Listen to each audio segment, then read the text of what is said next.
cross your eyes. They'll stay that way. I remember my mom saying that to me when she was looking at me in the rear view mirror of the car.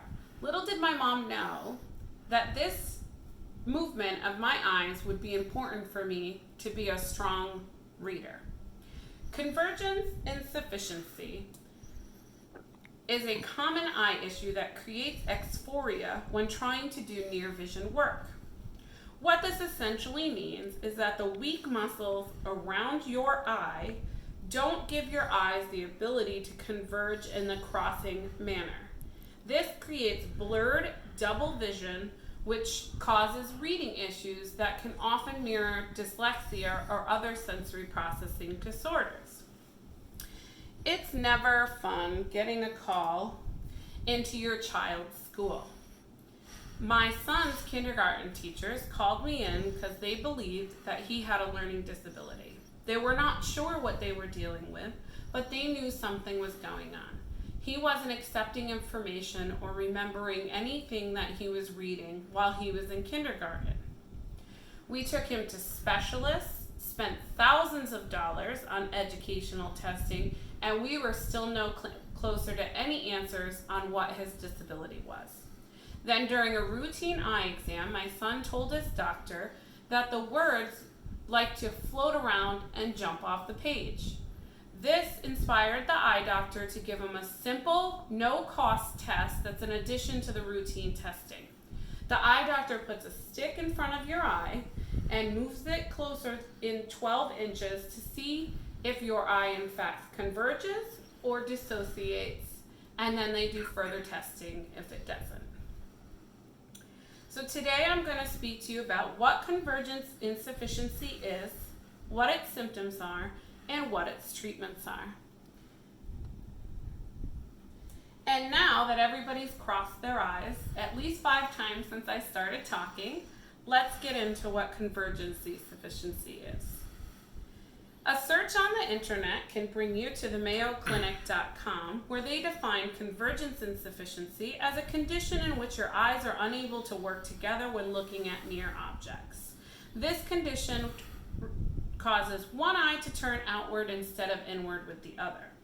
The causes of convergence insufficiency are unknown, even though it can be a side effect of a severe concussion or traumatic brain injury. They are unclear why people are born with it. The prevalence is from 5% to 33% of 100,000 people.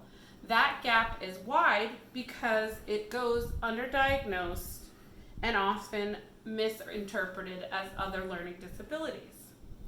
So we know what we are dealing medically with, so let's talk about what to look for when it comes to symptoms. The common symptoms of convergence insufficiency are tired, sore eyes, headache, blurred vision, difficulty reading, words that overlap and look like that, sleepiness, and difficulty concentrating. In a study published in the Journal of Ophthalmic and Vision Research in 2018, there were various symptoms noted when officially diagnosing 167 members of the study with convergence insufficiency. The most common symptom, exophoria, in which the study defines as a heterotropophoria in which there is a tendency of the eyes to deviate outward. As said before, that means that the eyes do not fuse together towards the nose, one or both float out towards the side of the head. Additional symptoms can be bloodshot eyes, inability to catch a ball, trouble copying stuff, near point work, headaches, and bloodshot eyes. My son, I know when he's doing work, we have to make sure he's reading short passages that don't last any more than 15 minutes, and he can often be seen with bloodshot eyes after working on the computer for long periods of time. With the vast amount of varying symptoms that mirror other disabilities, it is also difficult to diagnose convergence insufficiency. As you can see, When a person is convergent insufficient, they are seeing the words like you're seeing on the left side of the screen. They are doubled or have a halo effect. Dyslexia, described by a person, can appear to be the same thing, but you can see by the way it appears that it is different. The test for convergence insufficiency is the doctor takes a stick, puts it 12 inches from your face, and brings it close. If you have the fusion, there's no suspected convergent insufficiency. If you have the diversion or dissociation, the doctor will do further testing. Without a consistent diagnosis, it is believed that a greater portion of young adults and older adults with learning disabilities could actually be convergent insufficient. We know convergence disorder. We have learned the symptoms to keep an eye out for. So now let's talk about treatment. There are 3 levels of treatment for convergence insufficiency.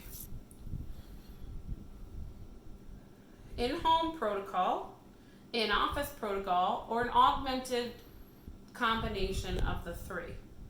Eye doctors will often suggest in-home protocol first. As you can see by the picture on the screen and this short clip, the gentleman is doing what they call pencil push-ups. This is where you take an object 12 inches from your nose and push it towards your face, keeping your eye out and hoping that as you do the exercises, your muscles will learn how to converge. In-office protocol is the amblyoscope. You would go in twice a week for 60 minutes. The amblyoscope is an ophthalmic tool that a patient will look into, and pictures and exercises inside will help with double vision, or what they call the squints.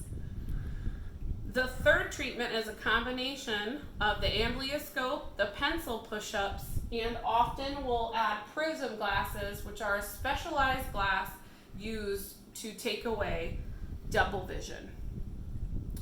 That concludes my information on convergence insufficiency. Convergence insufficiency is a common eye condition that has a high rate of success when properly diagnosed.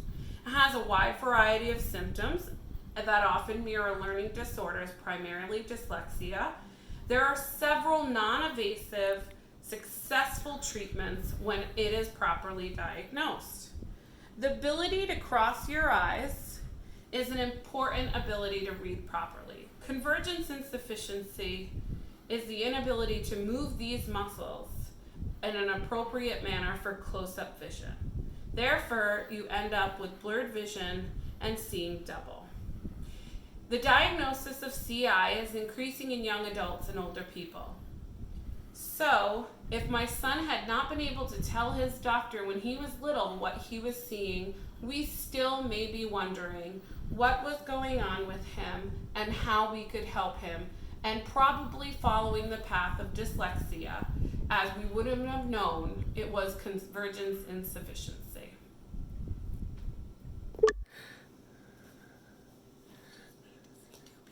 Thank you.